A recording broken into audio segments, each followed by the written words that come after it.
La Cámara Peruana del Libro presenta la 22ª edición de la Feria Internacional del Libro de Lima, FIL Lima 2017. Raymond Chandler fue acusado en su momento de ser excesivamente amistoso, digamos, con Lucky Luciano, ¿no? El mafioso, por una crónica donde lo dejaba bastante bien, hasta incluso creo que se atrevía a justificarlo, ¿no?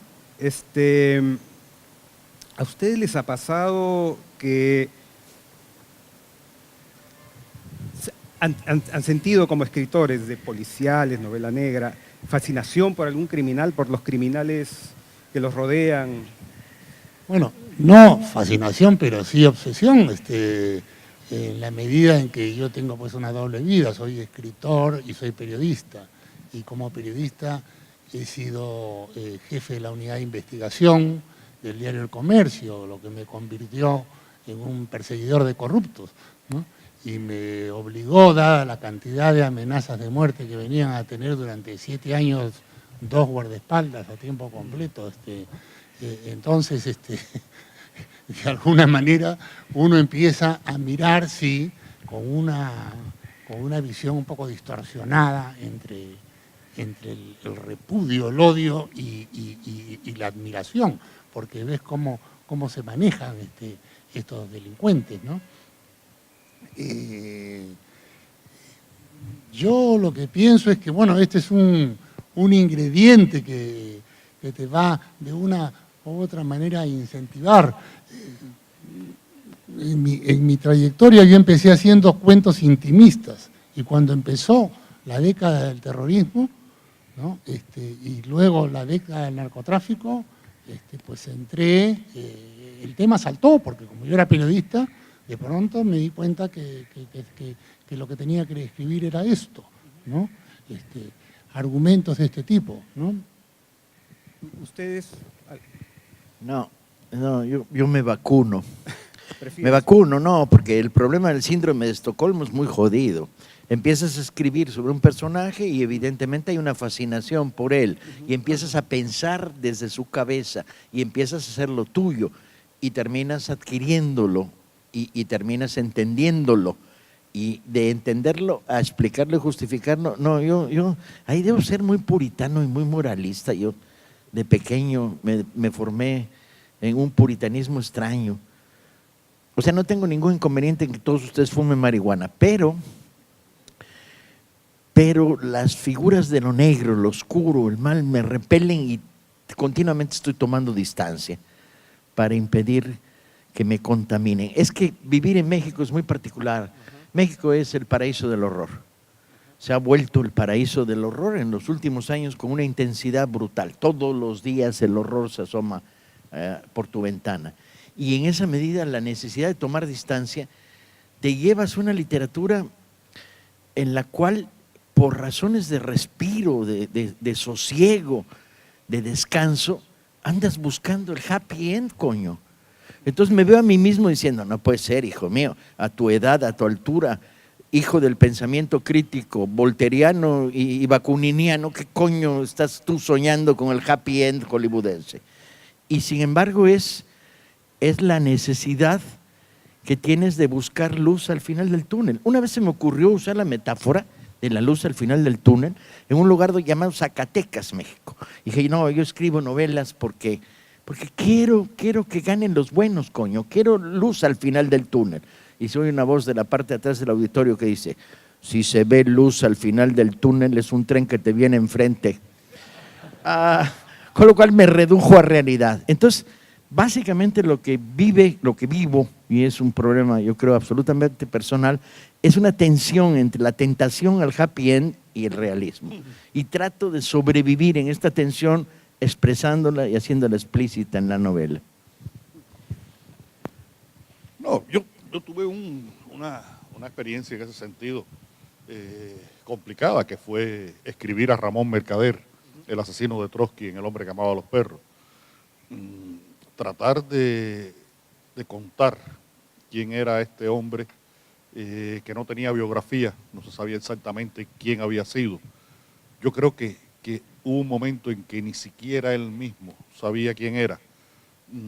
me obligó a un ejercicio de tratar de comprenderlo, de por qué este crimen, cómo este hombre llegó a este punto por un convencimiento, sobre todo de carácter ideológico y por muchas compulsiones que estuvieron a su alrededor.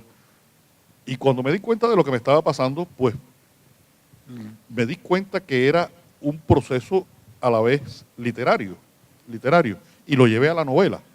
Y por eso el personaje de Iván, que se supone que es el que recibe toda esta historia y que se la da al lector, le dice a su amigo, que es el que al final entrega toda esta historia, que está sintiendo compasión por Ramón Mercader, que de tanto comprenderlo, que de tanto estudiarlo, que de tanto seguirlo, ha empezado a sentir compasión por él. Y el otro personaje le dice, por hijo de putas como ese, no se puede tener compasión. Y pone una distancia. Y pone una distancia. Bueno, esto es la lucha del bien y el mal, ¿no? Entonces, bueno, cuando quizás me expresé mal cuando hablé de una obsesión que podría confundirse con un síndrome de Estocolmo, ¿no? Esto es, creo yo, la acatación de los 10 mandamientos. Yo siempre he pensado que el decálogo de Moisés es el manual de procedimientos literarios de un escritor negro policial, ¿no? Mientras tus personajes estén violando sistemáticamente uno o varios de los 10 mandamientos, tienes un conflicto, tienes una historia. Alguien tiene que matar, robar, mentir, desear a la mujer del prójimo. Si todos se comportan bien, pues no habría nada, sería una novela aburridísima, no pasaría nada. A mí me interesa un punto, tú sabes que yo no sabía de qué íbamos a hablar ahora y empecé a buscar qué cosa puedo decir en algún momento de esta conversación. Y empecé a tomar unas notas en las que decía, bueno, a ver, ¿cuál es el primer crimen de la historia? ¿No? El primer crimen de la historia, y cuál es el primer detective de la historia, sobre todo. El primer detective de la historia fue Dios. Fue Dios Padre, Jehová, ¿no? El problema es que lo sabía todo y lo veía todo. Y así descubrió a Caín, ¿no? Y bueno, esa voz que viene del cielo. Entonces, bueno, no podía tomar esto como un principio para hablar de los inicios de la novela policial o la novela de género negro, porque era ya literatura fantástica. Pero sí podríamos hablar de algo más propio, un aspecto clave de la novela policial o de la novela negra, que es cómo empezó la primera pesquisa. Según algunos autores que he estado leyendo, empieza que esta novela tiene mucha deuda con el siglo XVIII, con la Ilustración, con el siglo de las luces, porque es ahí donde los filósofos ensalzan el raciocinio, para desentrañar los misterios del universo, ¿no? Y a partir de ahí, ¿no? Aparece, bueno, o sea, uno no se explica un cuento tan insólito, tan novedoso como los crímenes de la Rue Morgue, si es que no hubieran existido todos los filósofos, ¿no? de la Ilustración, ¿no? Y bueno, ya esto es un aspecto interesante para medir, qué sé yo, lo que yo considero que es esencial. La novela, el género que empezó como un deporte intuitivo, bueno, el caso de la intuición, en el caso de Simenón, que es diferente, no es la razón, no es la deducción ni el análisis científico, sino la intuición, ¿no? Y el gran retrato de personajes.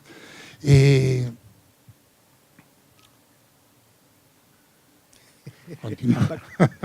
No, estaba preocupado por la referencia a la Biblia, me llevaron en todos lados hay novela policíaca. Hay una a mí, bíblica, que yo soy muy herético en mis relaciones con la Biblia, la uso para sostener un librero que está cojo. Y hay un tema ahí que me tiene inquieto desde hace tiempo, que es la destrucción de Sodoma y Gomorra, que resulta inexplicable en términos bíblicos y que da para una interesante novela, porque por sus pecados destruye el Ser Supremo Sodoma y Gomorra. entiendo la destrucción de Sodoma, porque andaban sodomizándose todo el día unos a otros y debían ser una sociedad de vagos que se dedicaban a la sodomía sistemática. Pero los pobres gomorritas, ¿qué hicieron para merecer tal castigo? Y la Biblia no explica. Entonces, me atraía la idea de hacer una novela policíaca desde la óptica de los, ¿Qué pasó con los gomorritas? ¿Por qué nosotros? Es la pregunta, ¿no? Paco, tú dijiste mencionaste Hollywood hace un momento, Sí. y me provocaba, no sé, reflexionar sobre que, o sea, si Shakespeare viviera en el siglo XXI, probablemente estaría escribiendo en HBO, en Netflix, ¿no? Y me pregunto si, al contrario de lo que se pudiera creer, que el éxito de la televisión y el género de los policiales en la televisión pudiera ser un peligro para el libro de la novela negra o el policial, yo tengo la sensación de que es al contrario. En realidad lo potencia y Tienes genera todo toda un la razón del mercado. mundo. Los grandes miniseries de televisión de los últimos tiempos tienen su origen en novelas o en reportajes sobre temas criminales de investigación. No, es una nueva puerta la irrupción de las miniseries que al fin y al cabo son, por fin puedo leer una película como novela durante 25 días, parando, deteniéndome, descansando, ¿no? Tiene la longitud, el aliento de la novela, la miniserie, y yo creo que son extraordinariamente estimulantes. En último caso son una forma de competencia para el escritor. Nos colocan ante el problema de vas a ser más ingenioso, más profundo, más capturador que esta miniserie que se te puso enfrente. No. Yo creo que no hay que tenerle miedo a nada. Aquellos que dicen que es pecaminoso ver fútbol o comer churros, me provocan un tremendo desprecio.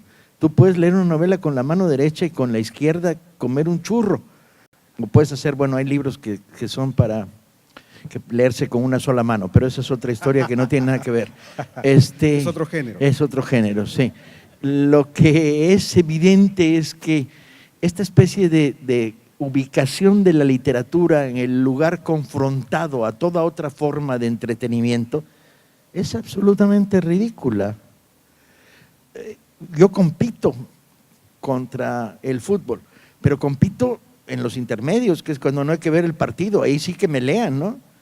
En los 15 minutos, una media hora de intermedio, ganarte a esos potenciales lectores.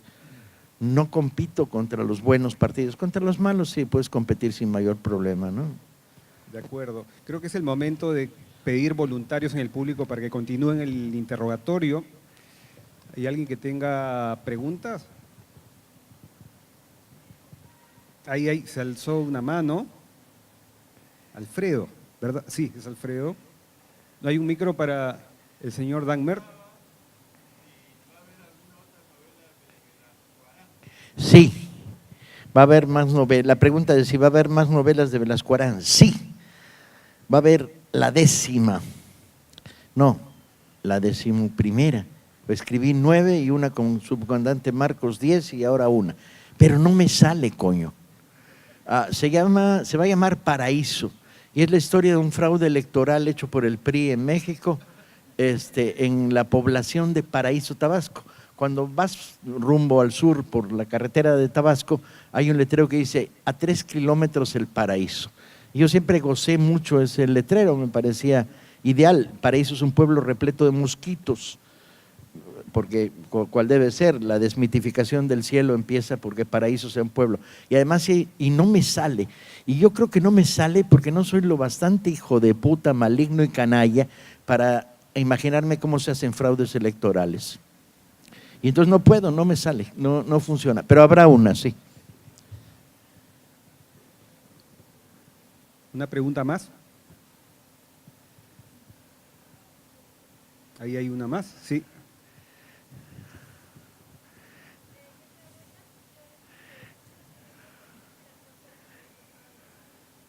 No, ese es mi hermano. Mi inspiración para escribir Persona Normal es tener un hermano que la escribió. Es mi hermano Benito. Si quieren les digo cuál fue la inspiración de mi hermano Benito para escribir Persona Normal. Persona Normal, el personaje tiene un tío que se llama el tío Paco, que soy yo. Entonces la inspiración de mi hermano es que tenía un tío que le regalaba libros, o sea, yo. Lo podemos whatsappear. Acá hay una, ¿sí? Para Fernando Ampuero.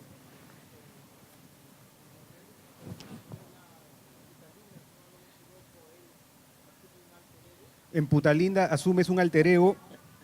Bueno, no, Puta Linda es la historia de una chica que su madre es puta, ¿no? Ella quiere ser mejor puta que su madre, ¿no? En esta profesión. Y bueno, para eso sabe que tiene que viajar a Lima, porque es una chica de provincia. Y luego acaba reclutada, ya cuando empieza a hacer la buena vida en Lima y triunfar en su profesión, digamos, como parte del establo de prostitutas de Vladimiro Montesinos.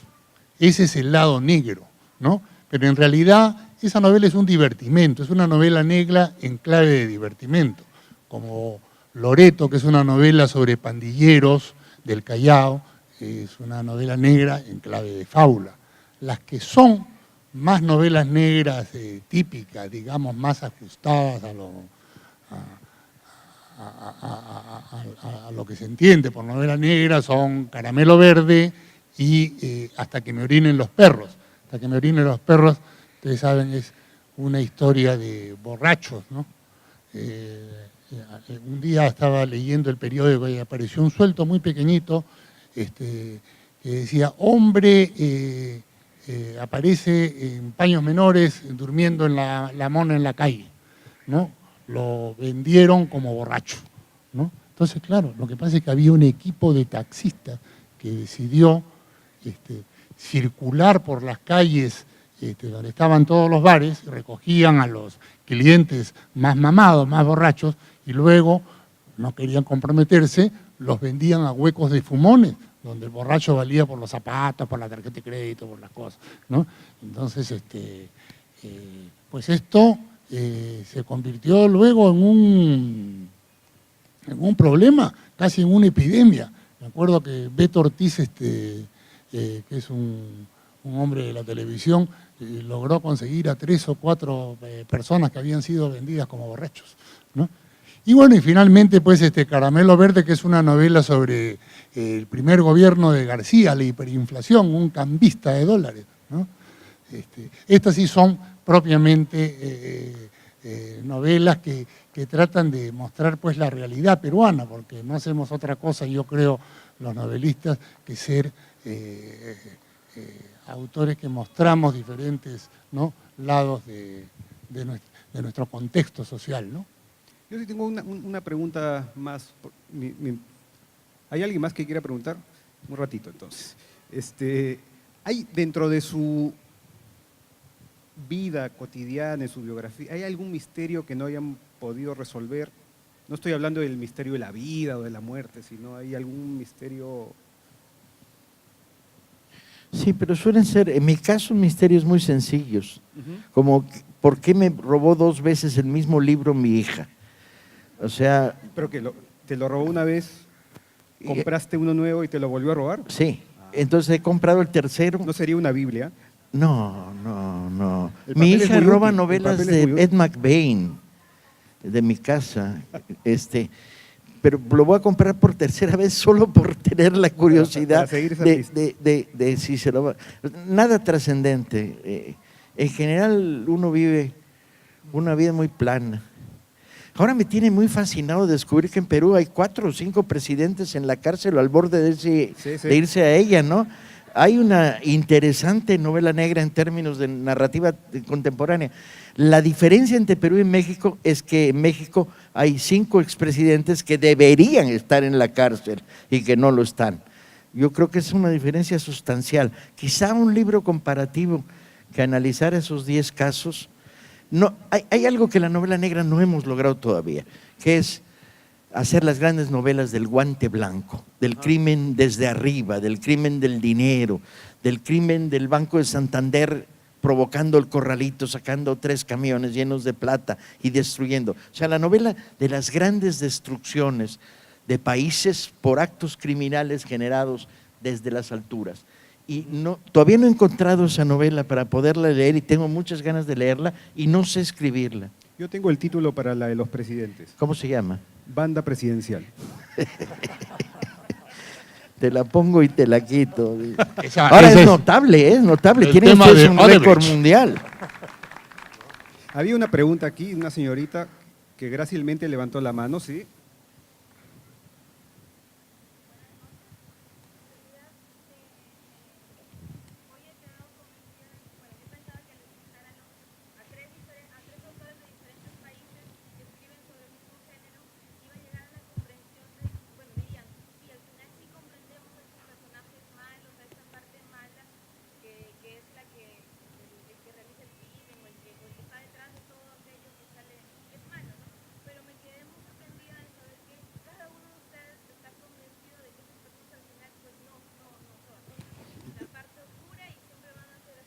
No, yo creo que, no, yo no creo, no, yo no, estuve en otra conferencia, mija, porque no creo que seamos, o sea, entender no exime juzgar. O sea, si entiendes a un personaje que viene de las oscuridades del acto criminal, no impide que no lo juzgues de una manera muy negativa. De hecho, yo creo que ninguno de nosotros somos complacientes con los personajes que no nos gustan, que destruyen la vida de otros, que abusan. No creo.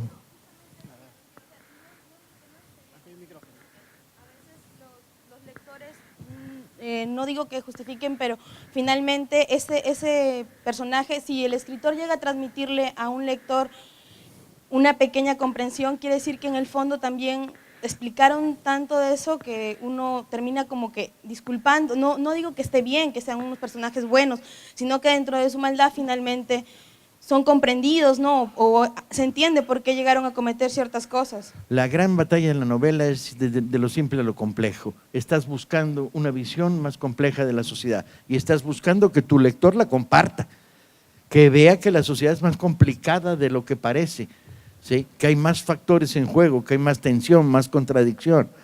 No creo que esto nos coloque en una literatura amoral. De lo que conozco de los tres no es el caso. Yo diría incluso todo lo contrario. Somos bastante quijotescos, ¿no?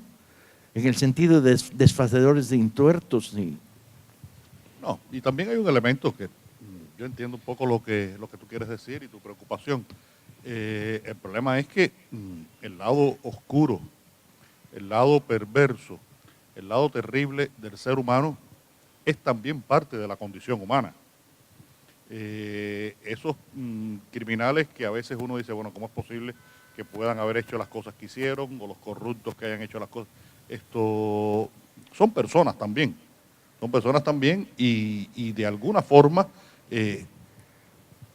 no pudieron o no quisieron o no les dio la gana de controlar ese demonio que de alguna forma todos llevamos dentro. Y creo que el escritor, cuando habla de sus personajes y se acerca a ellos y les da la posibilidad de expresarse, hay una novela que es paradigmática en este sentido, que es A Sangre Fría, de Truman Capote. Truman Capote, además, fue a riesgo incluso de su propia salud mental. Cómo se mete en la mente de estos dos criminales para entender por qué habían cometido este crimen tan sin sentido, que no tenía mayor beneficio para ellos. Hay otros crímenes que son mucho más beneficiosos, estaban hablando aquí de presidentes incluso. Pero yo creo que sí, que tiene mucho que ver con el lado oscuro de la condición humana, que es parte de la condición humana. ¿Alguien más? Hay dos más y con esto creo que acabamos, ¿eh? No, la pregunta para Leonardo. ¿Alguna vez tú dijiste que tú conocías mejor a tu personaje, Mario Conde, que a tu esposa? Estoy absolutamente convencido. Sí, no, porque él decía que cada vez que discutía con su esposa siempre decía, mira Leonardo, tú todavía no me conoces. Y me lo sigue diciendo, No, los personajes literarios, cuando uno recurre a ellos durante varios libros, se van convirtiendo realmente en en una parte, por supuesto, de uno mismo, que uno utiliza para entender o para mostrar las vidas de los otros. Pero hay también que dejar que los personajes tengan su propia individualidad, su propio misterio, sus propias libertades. Y en el caso de un personaje como Mario Conde, a veces yo intento que haga determinadas cosas y él se niega a hacerlas.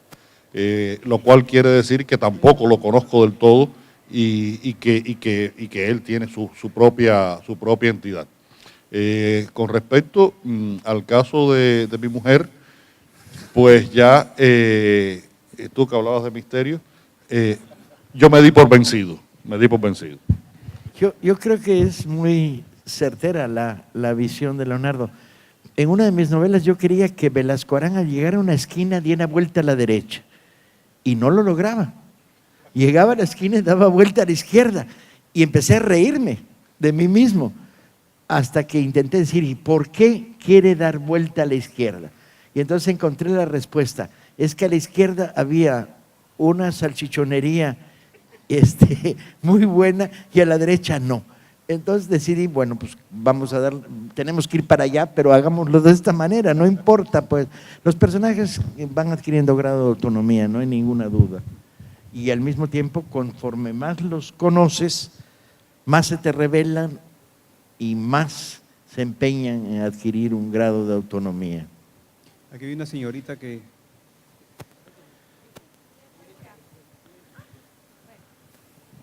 Sí, la pregunta es para Leonardo Padura. Buenas noches, bienvenido al Perú. ¿Cuál ha sido el proceso de trasladar las historias de Mario Conde al guión cinematográfico? En una entrevista usted comentó que juntamente con su compañera hicieron esa labor, pero me gustaría saber, bueno, qué virtudes debió usted de explorar para poder hacer el traslado, ¿no? Sí, he tenido que hablar bastante de ese proceso en estos días. Y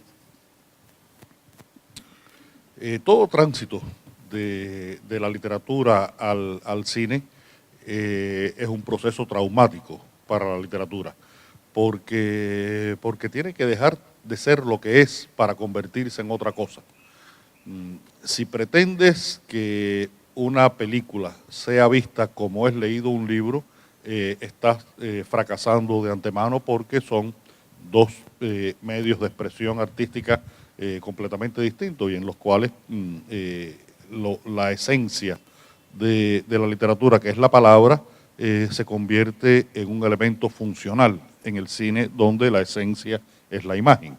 Entonces, eso implica un proceso de reelaboración absoluto de los argumentos, del carácter de los personajes, de la manera en que piensan. El pensamiento es muy difícil de expresar, tienes que convertirlo en acción.